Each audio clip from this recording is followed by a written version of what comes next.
A winter pillow is an important part of the closing process. The pillow acts as an ice compensator by relieving the stress made as the ice expands against the walls of your pool during the winter. In this tutorial, we'll show you how to secure your pillow. First, inflate the pillow using a shop vac or an air compressor. Fill the pillow 3/4 of the way to prevent the pillow from popping once ice starts to expand in your pool. Next, close the red cap and apply a piece of duct tape over the cap. This adds another layer of protection to keep it from deflating.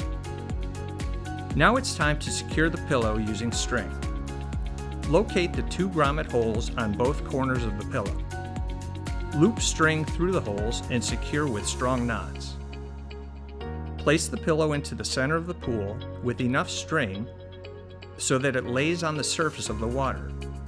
You do not want the string to be pulled taut because the pillow needs to rest on the water. Tie both sides of the string to the uprights of the pool. Once secured, you can apply your winter pool cover. Your pillow and cover are now ready for the winter. If you have any questions, please reach out to your local Great Escape team. We're always happy to help.